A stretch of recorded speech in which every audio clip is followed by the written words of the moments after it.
travaille ensemble sur quelque chose. Et d'avoir le soutien aussi de nos tutelles, nos chefs, c'est pas tout à fait évident parce qu'on regarde toujours d'un côté ou l'autre. Et comme il fallait regarder plusieurs en même temps, sans dire qu'on n'a pas moyen de regarder, donc on ne peut pas faire. Mais ce groupe-là, on est obligé à travailler dans cet objectif. Ensuite, le dernier point, c'est, je dis professionnalisante, mais je ne dis pas professionnel. Pourquoi? Parce que nous voulons impliquer aussi nos formations, c'est-à-dire nos étudiants qui sont là. Formation de master, formation de licence professionnelle, qui ça présente, on peut présenter ça, c'est comme une application, un champ professionnel qui nous permet de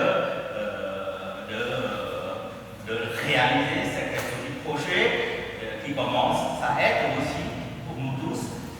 C'est pour ça qu'on a mis un objectif professionnel visant pour nos étudiants. Et ensuite, le dernier point très important, ça veut dire qu'on doit avoir le moteur de ce système, c'est les professions, les professionnels. Alors, pourquoi? Parce que ce manquement chez nous, c'est justement des entreprises. Sans entreprise, je crois qu'une structure pluridisciplinaire ne fonctionne pas. C'est-à-dire qu'on va discuter, mais on n'arrive pas au but. Si on veut arriver au but, il fallait mener par l'industrie. C'est pour ça qu'on voulait vraiment la présence de l'industrie, l'industriel dans le groupe. Voilà. Alors, je vais extraire pour citer FP. Voilà. Alors, les activités, le champ d'activité, c'est le structure de santé et proximité. Il y a deux champs. Ça veut dire des cabinets, de l'effet de vie en particulier, mais il n'y a pas que eux, c'est plutôt le professeur de santé ambulatoire. Ensuite, les rencontres locales, c'est deux champs qu'on vise, et c'est pour ces deux champs-là qu'on est obligé de travailler à la fois avec deux types de publics en parallèle, c'est le point très spécial de ce groupe.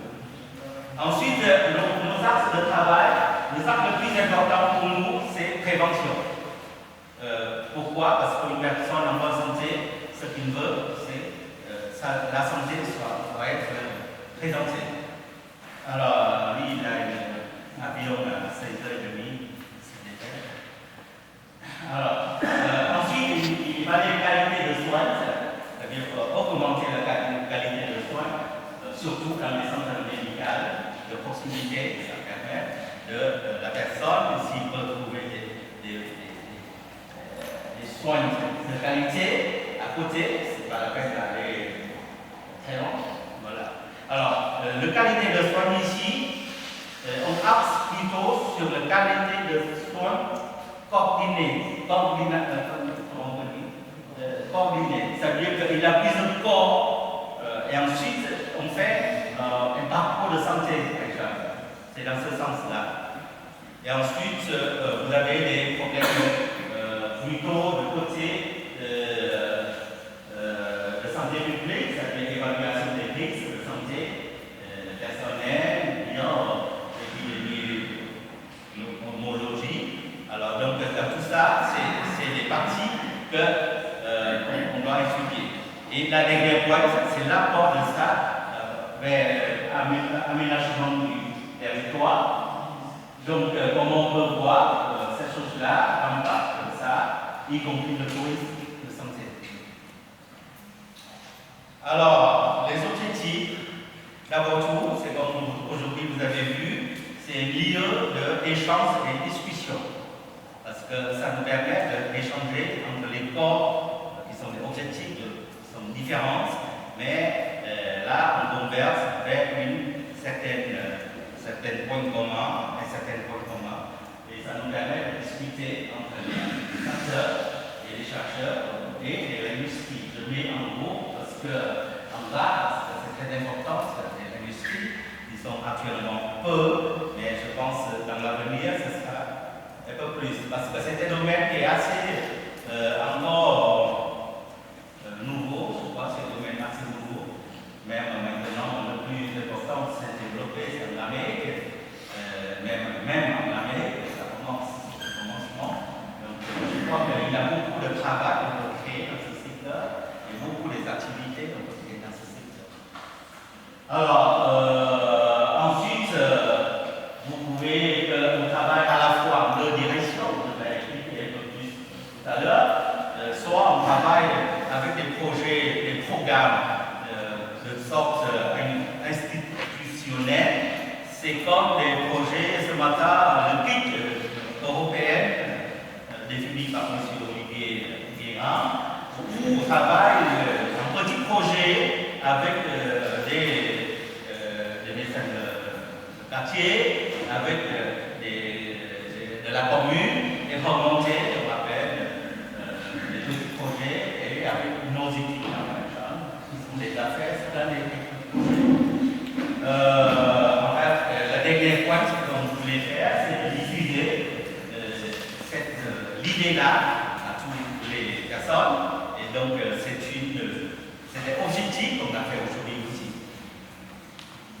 Alors, on parle de peu de problèmes.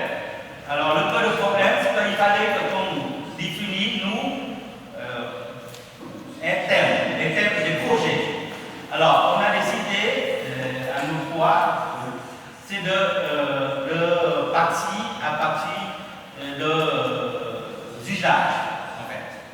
Donc, si on parle de santé, proximité, on a trois points principaux. Ça veut dire que soit de santé de la personne, soit de santé de public, de proximité, ça veut dire communal. Ensuite, lié au milieu, c'est des centres médicaux. Donc, certes, il y en a d'autres. Mais nous, on pense au départ, on va partir comme ça. Alors, je vais détailler chaque pôle, chaque sphère, si on veut dire. Pour éviter le mot pôle qui répète, j'ai utilisé le mot sphère. Donc, premier, c'est la sphère santé de personne. Santé de la personne, on a partagé en trois sous-thèmes qui s'appellent urgence personnelle. En fait, je prends urgence personnelle, c'est des choses, surveiller les personnes âgées, surveiller certaines actions, disons, urgentes, mais ce n'est pas des choses quotidiennes. Ce n'est pas des choses quotidiennes. Alors, pour le moment, vous avez écouté ce matin, on parle trois fois la détection de suite, et on a mis ça peut ajouter.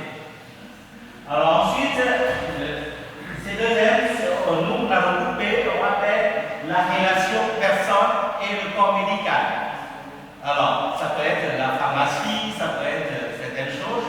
Il y en a plusieurs, mais on a dit, le plus important, ça peut être une carnet de santé, quelque part. On va expliquer un peu plus détaillé tout à l'heure. Et à la maison, peut-être il fallait une sorte un centre de quelque chose, on l'a appelé pharmacie familiale, une e-pharmacie.